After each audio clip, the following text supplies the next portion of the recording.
Assalamualaikum warahmatullahi wabarakatuh. Salam sejahtera bagi kita semua. Salam Om Swastiastu, Namo Buddhaya, salam kebajikan, dan salam literasi.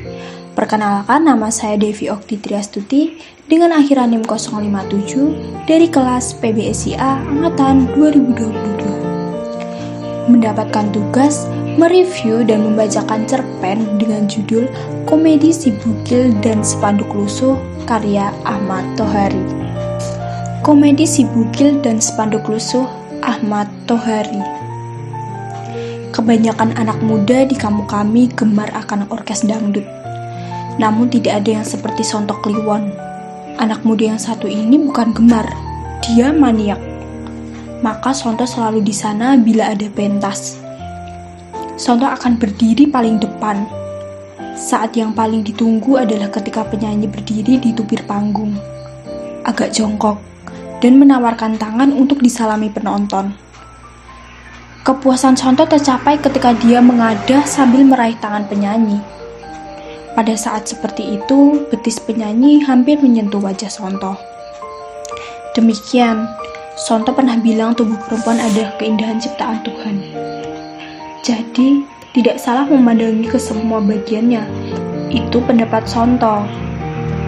Kemarin ketika sedang memperbaiki motornya, Sonto diuji. Benarkah tubuh perempuan selalu menarik dipandang karena ia ciptaan Tuhan? Pagi itu ada perempuan terlantar. Lewat. Dia muda dan hampir bugil, tetapi wajahnya tanpa citra jiwa. Tatapan matanya kosong. Semua jalan kaki yang berpapasan dengan dia menunduk atau membuang muka. Sonto juga menatapnya sepintas tetapi kemudian membuang muka. Ternyata Sonto tidak setia dengan pendapatnya sendiri selama ini. Entahlah, Sonto merasa tidak nyaman ketika melihat tubuh bugil perempuan terlantar. Beda ketika dia melihat tubuh penyanyi dangdut. Sebugil terus ke utara, melenggang bebas. Dia tak mengerti orang kampung kami menghendaki dia menutup satu bagian tubuhnya dengan telapak tangan. Dia malah menggunakan tangan untuk mengikuti botol plastik di pinggir jalan, lalu membuangnya lagi sambil tertawa. Agak di depan sana perempuan terlantar itu berhenti. Mungkin karena angin dari timur tiba-tiba bertiup lebih kencang. Dahan pohon kenari di dekatnya bergoyang. Sebuah spanduk yang sudah lepas, sebelah talinya ikut berayun dan terjurai hampir mencapai tanah. Orang kampung kami tahu spanduk. Spanduk itu sudah berbulan-bulan demikian. Tak ada orang yang mau menyentuh. Semua merasa segan terhadap pemasang spanduk itu, sebuah organisasi politik yang punya barisan pemuda berseragam loreng. Tentu hanya orang seperti si bugil yang tidak tahu apa-apa. Dia tidak tahu siapa pemasang spanduk itu. Dia juga tidak tahu beda pakaian loreng dan pakaian biasa. Maka si bugil tidak hanya berani menyentuh spanduk lusuh itu, tetapi bahkan menariknya hingga putus menjadi dua bagian. Satu bagian yang ada di tangan si bugil sepanjang 2 meteran dan tertera lambang organisasi politik itu. Sesungguhnya lambang itu sudah baur. Namun orang kampung kami pasti tahu lambang organisasi apa gambar itu. Di kampung kami, para perempuan dan gadis menyukai iklan dengan model artis cantik yang tubuhnya hanya tertutup lilitan handuk. Kakinya hampir terbuka penuh. Di atas, dadanya juga setengah terbuka. Syahdan, apakah si bugil yang terlantar itu juga ingin secantik model iklan? Apakah dia pernah mengalami suatu masa menjadi perempuan normal yang tentu ingin secantik artis? Seorang gadis kampung kami muncul, maka dia menjadi saksi bahwa si bugil mungkin benar ingin seperti artis cantik dengan handuknya. Gadis kampung kali ini menyaksikan si bugil membalutkan potongan spanduk lusuh itu ke tubuhnya sendiri. Seperti model cantik dengan handuknya, tubuh si bugil terbalut dengan spanduk lusuh dari tengah paha naik sampai tengah dada. Di bagian perut si bugil ada gambar lambang organisasi politik. Melihat ulah si bugil, mata gadis kampung kami membuat lat dan menyala. Mulutnya terbuka dan kelihatan dia berhenti bernafas. Namun sesaat kemudian dia tergelak keras sambil menekan perut dengan kedua tangan. Berbalik dan lari. Boleh jadi dia ingin memanggil teman-teman agar ikut menyaksikan pemandangan yang baginya amat mengesankan. Tetapi yang kemudian datang bukan hanya para gadis, melainkan juga orang dewasa laki-laki dan perempuan. Juga Sonto Kliwon. Sonto bahkan langsung mendekati si Bugil di bawah pohon kenari. Mungkin karena orang-orang mengelilinginya, si Bugil tak bergerak. Wajahnya tetap tanpa citra jiwa.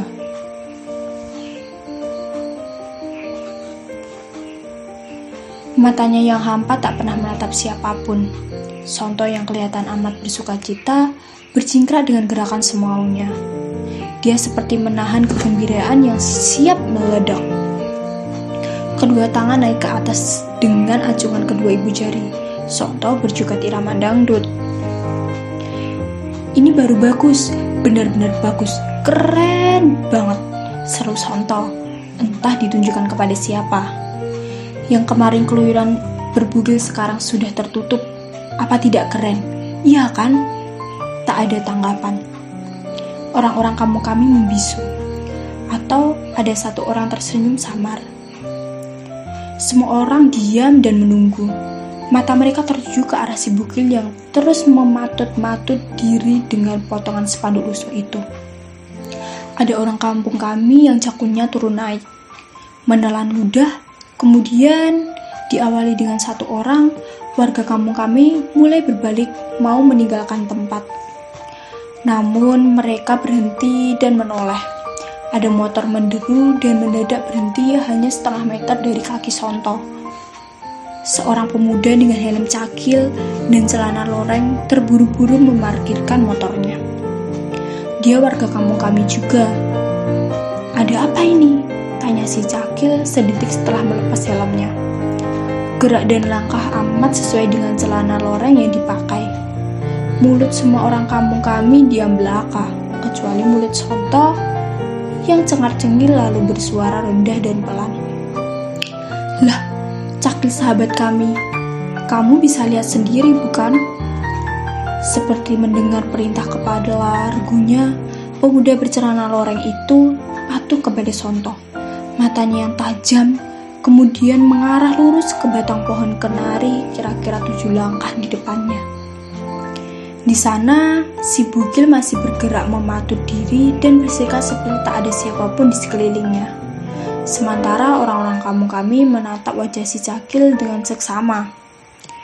Wajah yang amat tegang dan merona tetapi seakan buntu. Tangan kanan si cakil mengepal seperti mau bertinju. Ulat rahang menggumpal. Untung suasana yang tegang bisa dimentahkan oleh Sonto. Dia berjoget goyang dangdut dengan asyiknya tepat di belakang punggung si cakil. Berhenti!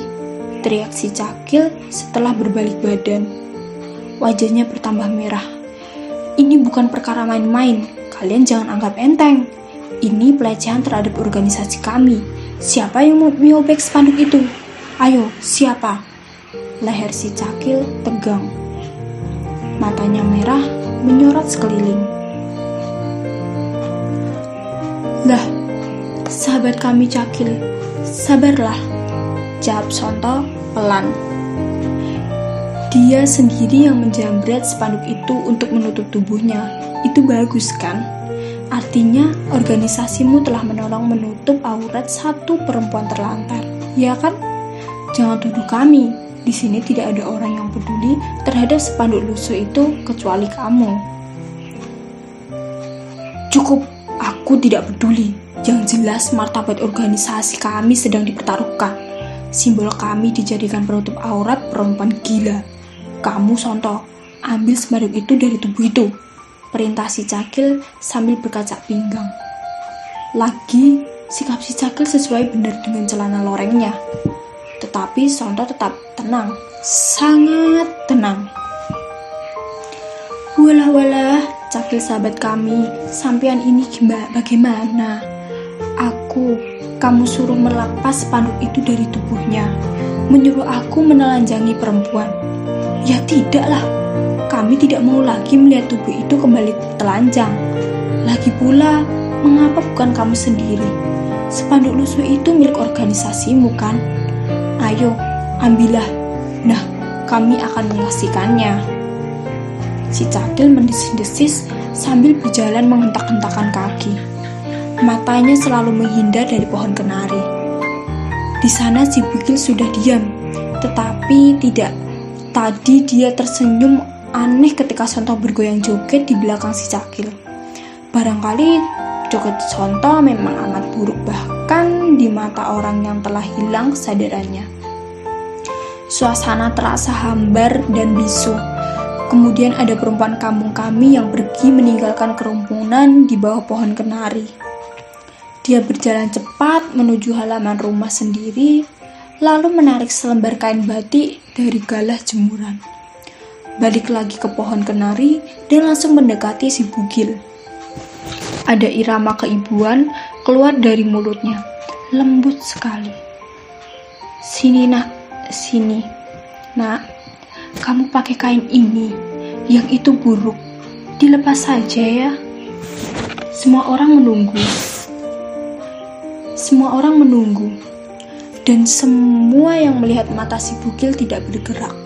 Ketika permintaan itu diulang, si Bugil menoleh, tetapi sambil memiringkan badan bertanda menolak.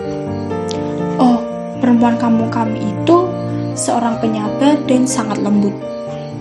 Maka dia ulangi lagi permintaannya. Pakai kain ini nak, nanti kamu akan cantik seperti pengantin baru yang pagi-pagi mandi keramas. Ayo nak, sini. Demi dahan-dahan kenari yang terus bergoyang di tiup angin dari timur, si Bugil memberi tanggapan. Matanya yang semula mati tiba-tiba ada percik setitik cahaya jiwa. Ada senyum apapun namanya. Kedua tangannya bergerak meraba tepian spanduk yang tergurung di bagian dada. Apa adanya. Seperti anak kecil yang mau melepas semua pakaian, si Bugil bergerak apa adanya. Spanduk lusuh mulai melonggar di dada kemudian nyaris jatuh. Orang-orang kampung kami menunduk kepala. Si Cakil membalikkan badan sambil mendesis dan menghentakkan kaki. Hanya Sonto yang lain. Barangkali dia ingin mengembalikan pendapat bahwa tubuh perempuan adalah keindahan ciptaan Tuhan dan tentu boleh dipandang bagian-bagiannya. Tetapi harapan Sonto melihat keindahan itu gagal. Perempuan kampung kami lebih cepat bergerak menutup tubuh si Bugil dengan kain batik yang dibawanya. Dan benar, si Bugil tampak lebih pantas meski tidak secantik pengantin baru yang pagi-pagi harus mandi keramas. Perempuan kampung kami menarik keluar spanduk lusuh yang berlambang organisasi politik itu dari bawah kedua selangkang. Si Bugil lalu menjulurkan kepada si Cakil. Ambil ini, kami bahkan si Bugil tidak membutuhkannya. Si Cakil hanya menatap dengan sudut mata mendesis, lalu mengambil motornya dan pergi. Orang-orang kampung kami bubar sambil membawa tahu masing-masing. Hanya Sonto yang tinggal. Ia bergoyang joget, begitu asyik di hadapan si Bugil yang entah mengapa kali ini dia bisa tersenyum.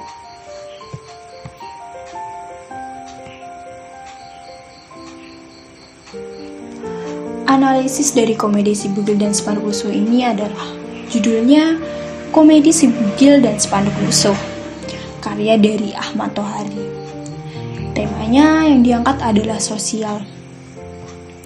Tokoh dan watak, di sini ada tokoh Syahdan yang ditanyai oleh Sonto.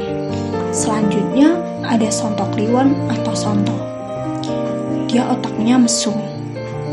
Apalagi tentang perempuan penyanyi dangdut. Lalu ada si Bugil. Dia gadis gila atau sakit jiwa. Selanjutnya ada gadis kampung. Gadis kampung yang selalu membulatkan mata saat melihat Bugil. Lalu di kerumunan juga ada orang dewasa laki-laki dan perempuan. Tokoh selanjutnya ada Cakil. Dia sedikit antagonis, menyalahkan si Bugil karena memakai spanduknya. Selanjutnya ada kerumunan orang kampung juga. Dan tokoh yang terakhir adalah perempuan kampung. Dia sangat baik, lembut, dan penyabar. Dia mau membantu si Bugil untuk mengganti pakaiannya. Latar tempatnya di sini adalah panggung dangdut dan juga di bawah pohon kenari. Selanjutnya, untuk latar waktu itu saat pagi hari. Untuk suasananya yang pertama ada ramai, karena mereka mengurumuni si Bugil di bawah pohon kenari. Dan juga ada suasana tegang saat Cakil datang. Lalu ada suasana marah juga karena Cakil.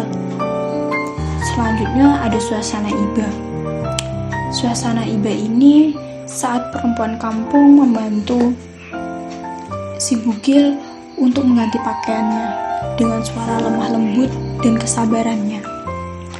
Selanjutnya dan suasana terakhir adalah sejuk, di mana di bawah pohon demi dahan-dahan kenari yang terus bergoyang ditiup angin dari timur. Selanjutnya alurnya adalah maju, karena cerita ini benar-benar tertata dengan rapi secara urut. Sudut pandangnya adalah pesona ketiga. Amanat yang dapat kita ambil adalah kepedulian terhadap seseorang itu penting adanya. Zaman sekarang banyak sekali orang yang tidak peka dengan sekitar, padahal banyak orang yang butuh bantuan terhadap sesama dalam realitas hidup sosial. Cerpen ini memiliki kelebihan. Pastinya kita sekali dua kali juga menjumpai tokoh si Bugil. Karena kita dapat menjumpainya, pasti kita dapat membayangkan bagaimana cerpen ini jika kita baca selanjutnya, jika kita membayangkannya dengan cukup mudah. Dan suasana pada cerpen ini terjadi karena memang beberapa kelas sosial di sekitar kita hampir sama dengan apa yang ada di isi cerpen. Seperti Sonto yang menyukai dangdut. Mayoritas orang di sekitar sini juga seperti itu, menyukai dangdut. Alur yang urut serta penjelasan cerita yang tidak belibet menjadi kelebihan cerpen ini. Mungkin cerpen ini juga memiliki kekurangan. Sebenarnya bukan kekurangan, tetapi kita harus lebih teliti dalam membacanya, karena terdapat banyak dialog yang sangat panjang. Cerpen ini juga memiliki hal yang sangat menarik.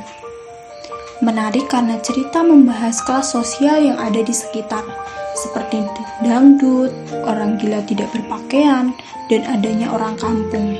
Dan terjadi di daerah kampung, yang mungkin kelas sosialnya juga sama di sekitar kita. Itulah cerpen dan juga review cerpen dari Ahmad Tohari yang berjudul Si Bugil dan Spanduk Lusuh. Terima kasih. Wassalamualaikum warahmatullahi wabarakatuh.